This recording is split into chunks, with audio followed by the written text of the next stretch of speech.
Good morning and welcome to What is True. I'm Don Patton. Together with Dennis Carroll, we talk to you about truth on Sunday mornings.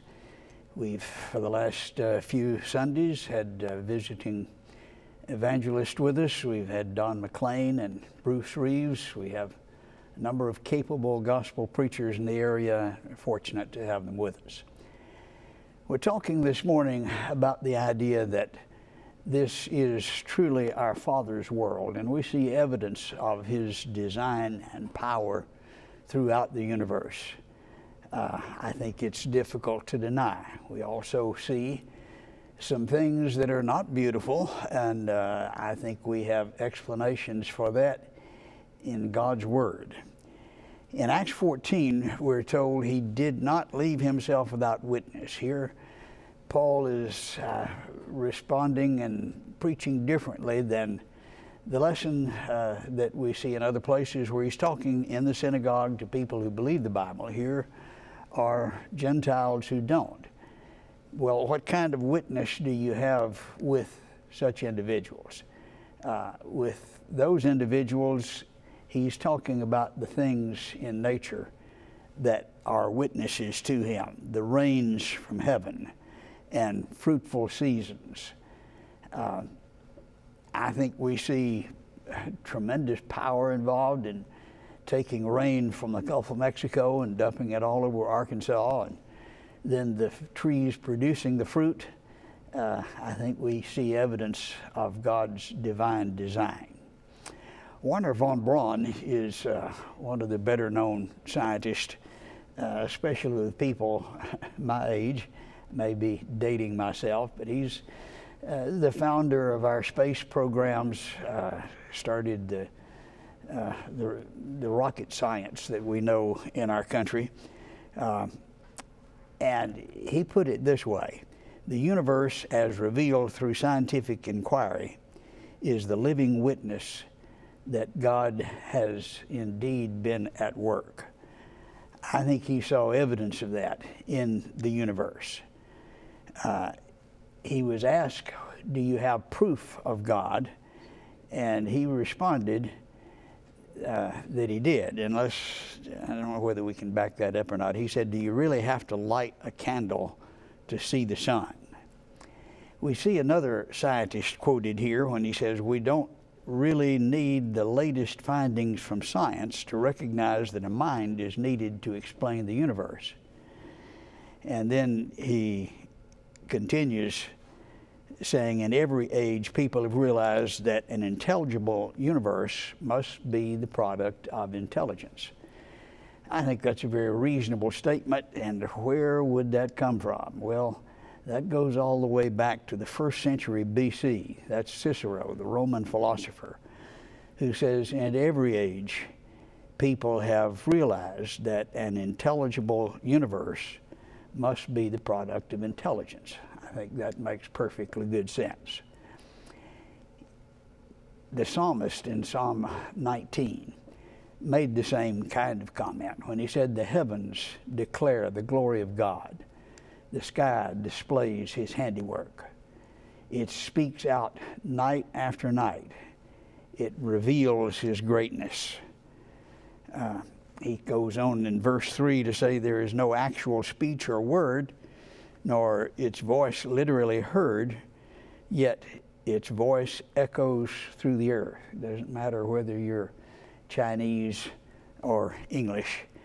The voice is heard and the message comes through loud and clear. Words carry to the distant horizon.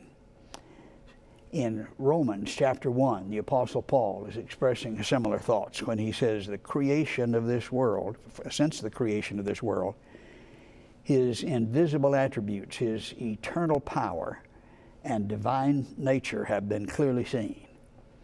All right, how do you see His eternal power, His divine nature? He says it is understood through what has been made. Now, if you look at the design in the world, at what has been made, you see evidence of divine nature, and it's clearly seen, he tells us. Let me tell you about an experience I had some 40 years ago in the Smithsonian, which really emphasized this point. Now, that's a strange place to have this point emphasized because they are anti-God in most instances. Here, someone had put up a display that got in under the radar. They were displaying a butcher knife from the Echo Knife Company, which, by the way, has petrified wood for handles that's made in 20 minutes. Doesn't take that long. But they had a microscope trained on the edge of this butcher knife, and it was not a pretty sight, as we'll see. They said in the sign over the display, the closer we look at what man has made, the more imperfect it appears. And then they had another microscope trained on the edge of a quartz crystal with the sign, the closer we look at what God has made, the more perfect it appears. Now, I can't let you look down the microscope and see the edge of the knife, the edge of the quartz crystal, but it's contrasting the two, and we do have examples from Massachusetts Institute of Technology, the kitchen knife under laboratory microscope. That's the way the edge of the knife looks. And then from the Thor laboratory, we have the quartz crystal under the laboratory microscope. Now, that does not look the same, does it? One's made by man and one's made by God. One is perfect and the other obviously is not. And the imperfection is the point that's being made with reference to what God, or what man has made. What God made looks different. The closer you look at God's creation, the more obvious this point becomes. We could look at the micrograph of a modern steel scaffold, and that's not as pretty as we might imagine that it would look. Wikipedia comments on this and says that many times with heart surgery, with eye surgery, they use obsidian. That's glass. That would be similar to the quartz crystal. They have a cutting edge many times sharper than quality steel surgical scaffolds. And then they say even the sharpest metal knife has a jagged, irregular blade when viewed under a strong enough microscope. When man made it, this is the way it looks. The obsidian blade works a whole lot better and heals quicker with less damage, even though it's microscopic. What in the world are we looking at here? That's about as ragged as you can look. That's the edge of a sheet of paper. Maybe that explains some of the paper cuts that are so painful. Looking close at what man made is not pretty. You look at what God made and you see the beautiful rose, for example. But in addition to that beautiful rose, you also see the thorn. I don't believe that's the way God created it initially, and that's explained to us in Scripture. Genesis 3, cursed is the ground because of you. Both thorns and thistles it shall grow for you.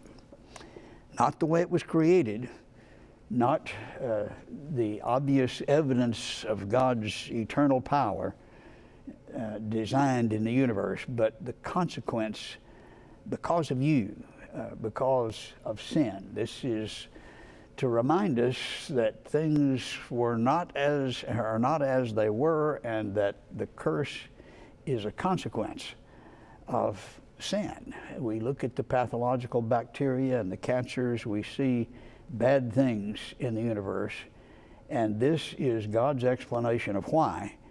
And we have an explanation for both observations, the beauty, the design, which is undeniable, as well as the thorns and the thistles and the cancers and the pathological bacterias. We look at the world and we see degeneration and we see death. Well, that's not the way God created it. As we read in Genesis 3:19, to dust you shall return, and that's because they sinned, and that's important. And we try to ignore that importance and play like it doesn't matter. And we just look at the world around us and it's undeniable. Two observations: beauty, design, and degeneration and decay. I think the Christian can explain both. When you look at the design in this universe, I just don't know how anyone can see a lack of design, that just happened. The snowflake says design loud and clear. Through the things that are made, we can see evidence of that design, and you just have to close your eyes to it. Well, they point at some bad things, and it melts, and yes, that comes as a consequence of sin, according to the Word of God. We look at things closely, like the edge of the quartz crystal, and we see, wow, what in the world is this? It's beautiful, but you'd never guess because you don't see that closely. This is the front foot of a diving beetle. Diving beetles are not the most beautiful thing I ever saw, but look at its foot.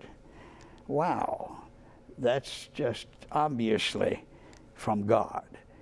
The foreleg of a ladybird beetle is similar. It's beautiful, and these are the colors under the microscope. Now here's some glop that you get from a lake algae. That's not pretty until you look closely, and when you do, wow, look at that. That's the microalgae.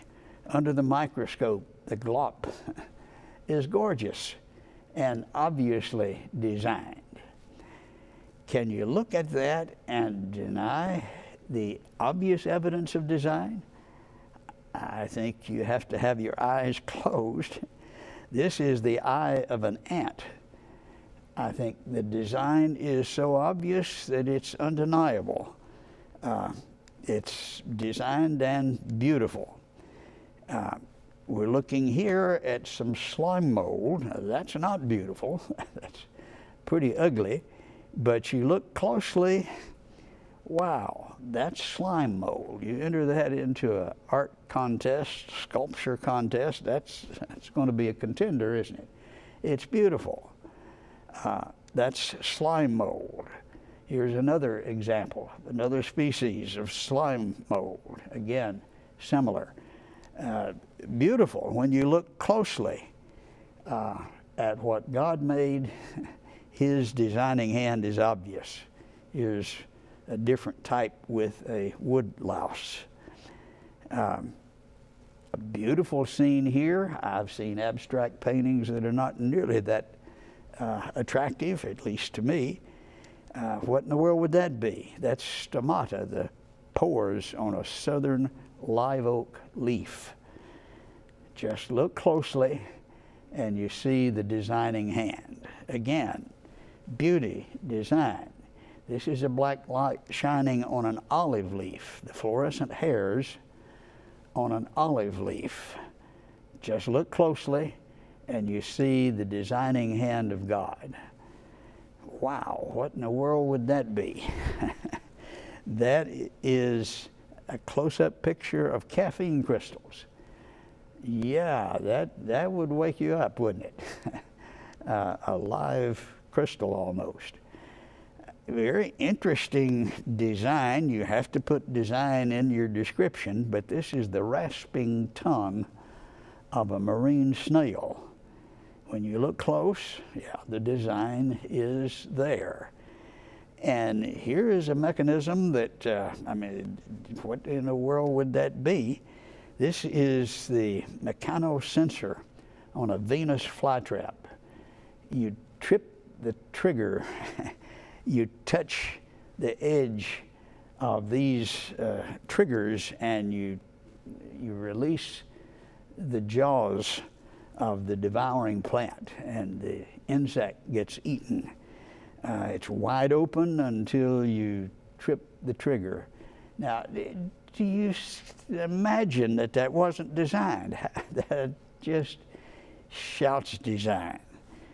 Beautiful seen here. What in the world would that be? That's a coral polyp, a single coral polyp. You look deep inside the coral polyp and you see algae cells in the coral, and they're beautiful. I would say definitely designed. Here's a red algae. Here's midge. The thing is, see if we can get that to advance. Not the way I would design a midge, but wow, that it just is obvious that it was designed. It bites, not very comfortable. That's maybe part of the consequence of sin, just to remind you. What in the world could that be? That's the head of a tick. No, you'd never imagine. But you look closely, like looking closely at the quartz crystal as compared to the butcher knife, you see a designing hand necessarily involved. Again, another beautiful sight. What is it? This is the lava of an anemone. Now, I wouldn't imagine that, but there it is. It's beautiful. Maybe you'd recognize this. This is a gecko foot. It's designed so that it allows that gecko to walk up the wall and across the ceiling and down the other side. And scientists have scratched their head, and how in the world does that happen? Well, I believe it was designed. And the closer you look at it, the more obvious the design is. You might recognize this, but it's not what you would imagine as you look at it from afar, maybe running from the daddy long legs, the spider. But do you miss the design? You can't. You see this beautiful sight. And what in the world are we looking at here? Blood vessels networked in a mouse intestine. Can you believe it? Here is a beautiful sight. What in the world would that be? The embryonic mouse kidney. Wow, that looks like something from a science fiction movie. Here we see the cortex of a mouse brain. Gorgeous. And we can imagine the connections and the processing going on in the mouse brain. Diatoms are glass houses of microscopic creatures live in the ocean. But is there any way to miss design here? Someone who looks at that and doesn't see design, a glass construction of a house, I just got their eyes closed. It's demonstrated throughout the universe, and I don't think it's possible to miss it. Let's take a different tack here and look at this drawing, which was obviously designed. Someone drew that. You might imagine that there was somebody who turned over the bottle of an ink container, and it just spilled out and produced this fly with ants on its wings. A person who reached that conclusion needs some help. There's something wrong with that person. We know that this was designed, that somebody drew that ant on the wings of the fly. But then we look at the real thing, that is a real fly with ants on its wing that are not real ants, but they're designed. You have the right number of legs and antenna in the right spot, the eyes, the differentiated head and tail and thorax, just exactly like the anatomy of the ant. And that just happened. It's growing that way on the wing. Now we see it drawn that way. Okay, somebody did that. Now we see it growing that way. Do you see the obvious implications? I think it's definitely designed. It's a spectacular design with detail that just boggles the mind, that shouts design. I don't think it can be denied.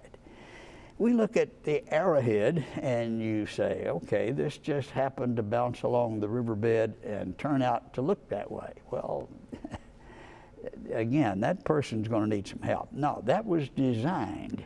And we walk down the beach, we see the heart, John loves Mary, the arrow going through it. Do you think the waves did that? I don't think so. But more information, more design is involved in the ants that are on the wing of the fly, and we try to say that just happened. I think that's foolishness.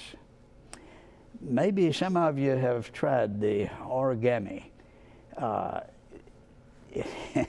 That takes some brain power. It takes somebody really paying attention, and if you don't know what you're doing, you're going to wind up with a mess instead of something that looks like the swan here.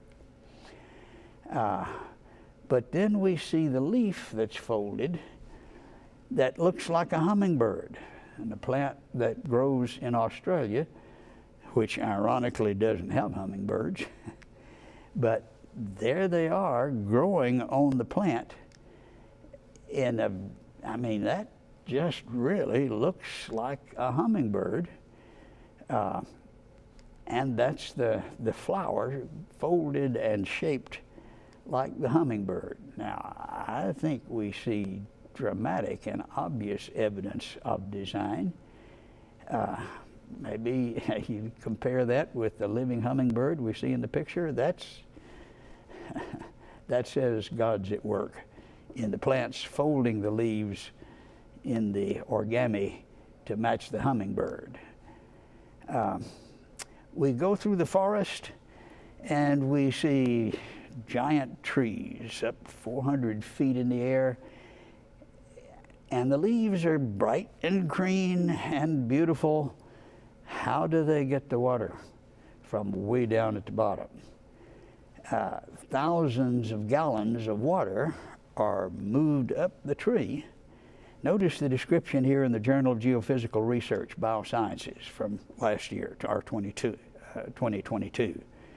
Roughly 80% of the hydroelectric energy produced worldwide is reflected in the power that's used by the plants worldwide to move this material up the tree. For a tree slurping up hundreds of gallons of mineral-infused water each day, that's quite a haul, it says. Well, I think that's an understatement. Over the course of a year, the world's plants harness about 0.03 watts per square meter of sap pumping power, which is equal to the hydroelectric energy used in 2019. Now, you've got the assignment. You move up thousands of gallons of water, 400 feet in the air, and you can't use the power in our power grids. That was designed by engineers. Get your own power and get that water up to the trees, up to the leaves. How do you do that? Have you got the intelligence, the brain power to get that done? Maybe you've heard the expression, dumb as a stump. Well, maybe that takes on a little different significance when you understand who designed the stump, the tree trunk that delivers the water 400 feet up into the air. I think there's a designing hand at work, and I think it's undeniable. We look at the monarch butterfly that just flashed across the screen here, and here is the migration pattern. It starts way down in Mexico at a small point, a single area in the mountains of Mexico, and goes all the way up to the top of the United States, and we've now extended that up into Canada. And then the dotted lines indicate the return path. Doesn't go back the same way, but it winds up at the same spot. And 5 generations later, the great-grandson, great-great-great-great-great-grandson winds up on the same tree down in Mexico. And it's beautiful. There are just millions of these butterflies congregate in this one spot, having gone all the way to Canada, and then the prodigy returns generation after generation and winds up in the same place. Now you tell me there's no intelligent design involved in that process. That's just crazy. We obviously see that. Let's quickly look at the starlings, which are masters of organization. They organize themselves, millions of them, into figures in the sky. And it's just mind-boggling. Now here is the figure of a bird. It flies over the lake in formation, flapping the wings. Millions of starlings. Who's driving that boat? Who's organizing that organization? In the shape of a duck or a porpoise, in the shape of a rabbit, in the shape of a cat, or maybe a baby whale. Here's an adult whale. It does both of them. Here is a baboon with a tail that was actually wagging, and it reflects the landscape behind it. The mountains are reflected in the formation that the birds organize themselves into, and then the mountain gets up and runs off. It flies away by the design of something that's organizing the birds. Wow, that's just amazing. And sometimes it looks like they're just playing around, but the designing hand is obvious. We see similar conduct on the part of the Arkansas band.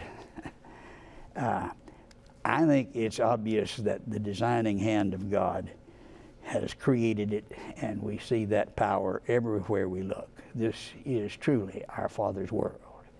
We're glad you're with us this morning. We'd like to invite you to worship with us at the Little Rock Church of Christ. You have a good day.